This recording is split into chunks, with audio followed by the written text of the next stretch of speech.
Hi hello and नमस्ते, welcome back to my channel. Not BL series 6th episode के Hindi explanation में आप सबका स्वागत है। लेकिन उससे पहले देख लेते हैं कि 5th एपिसोड में क्या हुआ था। तो दिखाया जाता है ओंगसा और नाखीन को क्लोज होते हुए नाफीज ने देख लिया है। वही फासा नाखून से नाराज है, उससे छिपने की कोशिश करता है, मगर फासा के फेरोमोन्स को सूंघते हुए नाखून उस तक पहुंच ही जाता है। और नाखून को इस बात का डर है कि कहीं उसका और नाखून का बंधन सिर्फ एक ट्रैप बन के न रह जाए। तो चलिए देखते हैं अब कहानी में आगे क्या चल रहा है। एपिसोड की शुरुआत होती है फासा से, जिसे उसके पापा कॉल करते हैं। पहले तो फासा शिकायतें करता है कि पापा क्या आप मुझे भूल गए, लेकिन फिर पॉइंट पर आकर वो सवाल कर देता है जिसकी वजह से वो परेशान है। पापा क्या आपको अल्फा, बीटा और ओमेगा के बारे में कोई नॉलेज है? जवाब में जब पापा सॉरी कहते हैं तो फासा कहता है उसे अभी के अभी पापा से मिलना है। तो अब अगले सीन में फासा को देखकर पापा बहुत खुश तो होते हैं, मगर फिर फासा के गले पर बाइटिंग के निशान को देखकर पूछते हैं ये क्या है और कैसे हुआ। फासा जब कहता है कि वो एक ओमेगा है और उसे मार्क किया गया है, तो ये सुनकर पापा बहुत ही शॉक्ड हो जाते हैं। फिर बिलक कर रोने लगते हैं और फिर अपने आप को संभालते हुए बहुत ही गुस्से से फासा से पूछते बताओ वो किसने किया है, वो खुद जाकर उससे हिसाब करेगा। तो यहाँ पर फासा पापा को रोकते हुए कहता है कि आपको नहीं लगता कि कहीं ना कहीं गलती आपकी भी है? अल्फा ओमेगा को लेकर जो भी बातें हैं पापा को उसे बता देनी चाहिए थी, लेकिन यहाँ तो वो पापा से अलग ही सवाल करने आया है कि आखिर पापा ने उससे ये बातें छिपाई क्यों। तो पापा ये कहानी बताना शुरू करते हैं कि वो एक अल्फा है और उन्हें एक ओमेगा लड़की से प्यार हो गया था। उन्हें उस लड़की से इतना प्यार था कि आज तक भुला नहीं पाए। वैसे वो लड़की कोई और नहीं, फासा की मम्मी ही है। फासा इस बात से अंदाजा लगा सकता है कि पापा मम्मी से इतना प्यार करते थे कि उन्होंने कभी भी उन्हें बाइट करके मार्क करने की कोशिश नहीं की, बल्कि उनके दिल को जीत कर अपना बनाए रखने का फैसला किया, क्योंकि पापा को इस बात का बहुत अच्छे से अंदाजा था। एक अल्फा के लिए ओमेगा को बाइट करके उसे मार्क करना तो बहुत आसान है, मगर उस ओमेगा के लिए बहुत ही पेनफुल है। वैसे तो पापा और मम्मी के बीच सब कुछ ठीक चल रहा था। जब मम्मी प्रेग्नेंट हुई तो पापा बहुत खुश भी थे। पापा और मम्मी दोनों को लगा कि अब उनकी फैमिली पूरी हो गई। लेकिन फिर फासा के जन्म होने के कुछ ही दिन पहले पापा के ही दुश्मन जो खुद एक अल्फा थे, उन्होंने मम्मी को बाइट कर लिया। लेकिन मम्मी ने बड़ी हिम्मत दिखाई और उस अल्फा के साथ जाने से इनकार कर दिया। मगर प्रॉब्लम तब शुरू होने लगी जब बाइटिंग के दर्द को सहना मम्मी के लिए मुश्किल होने लगा। तब जाकर पापा को अफसोस भी हुआ कि काश वो मम्मी को पहले ही मार्क कर देते, या फिर मम्मी को उस अल्फा के साथ जाने ही देते, तो कम से कम आज मम्मी जिंदा तो रहती। तो अब इस हालात में मम्मी ने फासा को जन्म तो दे दिया, लेकिन फिर खुद को बचा ना सकी। हालांकि इस पूरे हादसे के बाद पापा ने उस अल्फा को मार तो डाला था, मगर हमेशा के लिए मम्मी को खो भी दिया था। अब इस पूरी कहानी को सुनकर फासा का तो दिल भर आता है। वहीं पापा आगे कहते हैं कि शायद फासा को पता नहीं कि वो बिल्कुल अपने मम्मी की तरह दिखने में है, और इसीलिए जब भी पापा फासा को देखते हैं उन्हें मम्मी की ही याद आती है। और कहीं न कहीं यही वजह है कि पापा ने अल्फा ओमेगा के बारे में फासा को नहीं बताया। वैसे ये बात भी सच है कि उन्हें हमेशा से यही लगा था कि फासा एक अल्फा है। क्या है कि फासा जन्म से ही दूसरे बच्चों से ज्यादा स्ट्रॉन्ग रहा है, कभी भी बीमार नहीं पड़ता था, और सबसे इम्पोर्टेंट बात, वो खुद ब खुद ही अपने फेरोमोन्स को सप्रेस करना सीख गया था, जैसा कि अक्सर अल्फा किया करते हैं। यहाँ जब फासा कहता है उसके मेडिकल टेस्ट से ये पता चला है वो सिर्फ ओमेगा नहीं प्योर ओमेगा है, तो पापा कहते हैं अब उन्हें समझ में आया क्यों फासा के ज्यादातर गुण अल्फा से मिलते हैं, क्योंकि वो प्योर ओमेगा है। वैसे यहाँ फासा ये सवाल भी करता है कि क्या उसकी मम्मी उससे प्यार करती थी? पापा कहते हैं बिल्कुल करती थी, इवन की फासा का नाम फासा भी उसकी मम्मी ने ही रखा था, और सिर्फ मम्मी ही नहीं, इवन की फासा से वो भी बहुत प्यार करते हैं।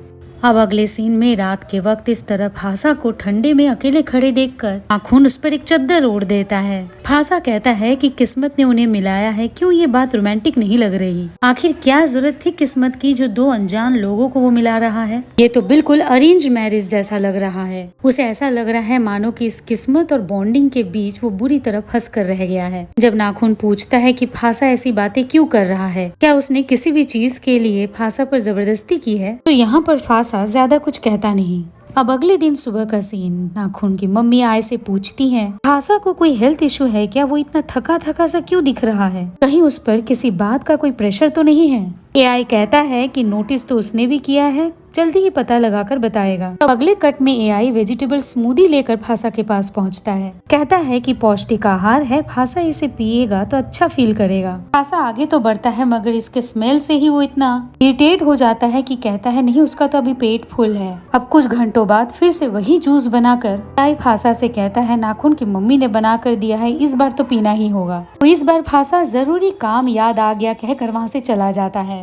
तीसरी बार भी जब एआई अटेम्प्ट लेता है तो फिर से फासा उसे चकमा देकर वहाँ से चला जाता है। फाइनली जब नाखून की मम्मी फासा से पूछती है जूस पीने में प्रॉब्लम क्या है, तो फासा बता देता है उसे सब्जियां पसंद नहीं। एआई जब कहता है कि हेल्दी रहने के लिए सब्जियां खानी चाहिए, तो मम्मी का दिल रखने के लिए जैसे तैसे नाक बंद करके फासा पूरा ग्लास पी ही लेता है।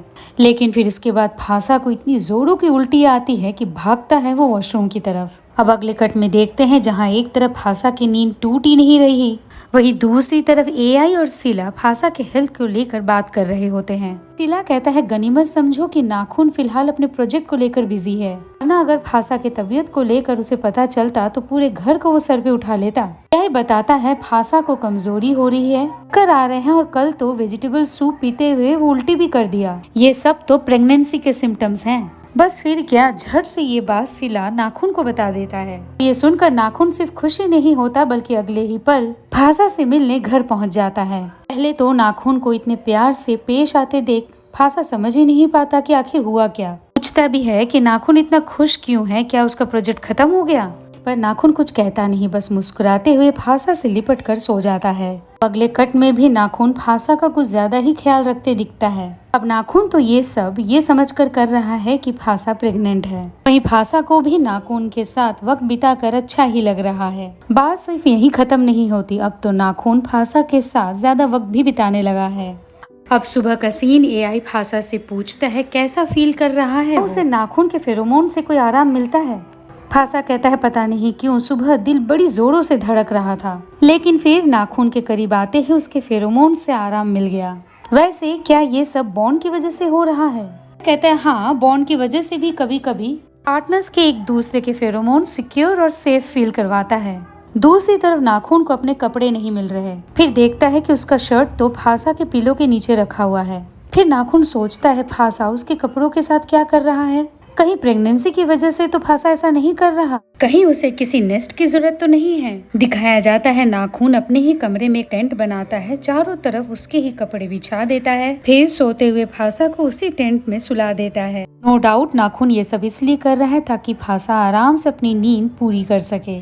अब सुबह का सीन, चलते हैं ओंसा के रेस्टोरेंट की तरफ, जहां ब्रेकफास्ट लेकर वहां आया हुआ है नाखिन। टिफिन की हालत देखकर ओंसा पूछता है ये जरूर नाखिन ने बनाया है, खाने लायक है भी कि नहीं। नाखिन भी कहता है इसके लुक पर मत जाओ, ये टेस्टी बना है, इसकी गारंटी वो ले सकता है। तब ज्यों ही ओंसा पहला बाइट लेता है, ये कहकर उसका मुंह बिगड़ जाता है कि इसमें इतना नमक क्यों है, और फिर ये कहकर इस नाश्ते को टालता है कि जब भूख लगेगा तो खा लेगा, वैसे खाना अच्छा बना था। नाखिन भी कहता है ठीक है, फिर अब तो हर दिन वो ओंसा के लिए खाना पका कर लाएगा। एक छोटा सा कट नाखून के पापा का, उनका सेक्रेटरी बताता है कि अभी भी जिस प्योर ओमेगा की तलाश है वो मिला नहीं है। वैसे भी पता तो है ही कि प्योर ओमेगा की तादाद दुनिया में बहुत कम है, क्योंकि वो ओमेगा होकर भी अल्फा के सारे गुण उनमें हैं। खासकर उनके फेरोमोन्स की स्मेल हर किसी को नहीं मिल पाता, इसीलिए उन्हें ढूंढना भी बहुत मुश्किल होता है। तो नाखून के पापा कहते हैं कि शहर के सारे हॉस्पिटल्स छान मारो, पैसे देकर रिकॉर्ड्स खरीदो, मगर जैसे भी हो किसी भी कीमत पर उन्हें वो प्योर ओमेगा चाहिए ही चाहिए। अब वापस से बात करें ओंसा और नाखिन की, तो वो आपस में टाइम स्पेंड करते दिखाई देते हैं। फिर शाम होते ही नाखिन ओंसा को अपने घर लेकर आता है। यहाँ नाखिन पहले तो ओंसा को एक बेरी देता है और फिर पूछता है इसका स्मेल उसे कैसा लगता है। ओंसा जब कहता है बहुत सुकून मिलता है, तो नाखिन बताता है उसके फेरोमोन्स का स्मेल भी इसी के जैसा है। अब ज्यों कि ओंसा एक बीटा है, वो तो अल्फा के फेरोमोन्स को स्मेल नहीं कर सकता, लेकिन हाँ वो इतना तो बता ही सकता है कि उसके फेरोमोन्स का स्मेल है कैसा। वैसे भी वो ओंसा के साथ थोड़ा अकेले टाइम बिताना चाहता था, इसीलिए उसे लेकर यहाँ आ गया है। तो अब ओंसा भी पूछ ही लेता है अगर वो नाखिन को बेहतर तरीके से जानना चाहता है तो उसके क्लोज आ सकता है। तो दिखाया जाता है ना, तो यहाँ पर नाखिन खुद रुकता है और ना ही ओंसा को रुकने के लिए कहता है, बल्कि दोनों को क्लोज आते और इंटीमेट होते दिखाकर ये एपिसोड यहीं पर खत्म कर दिया जाता है। Welcome back. उम्मीद है इस एपिसोड का हिंदी एक्सप्लेनेशन आप सबको पसंद आया है। अगले एपिसोड के अपलोड पर आपको मिले नोटिफिकेशन, इसके लिए आप करें मेरे चैनल को सब्सक्राइब और बेल आइकन को क्लिक। जल्द मिलते हैं, तब तक god bless you, take care and bye.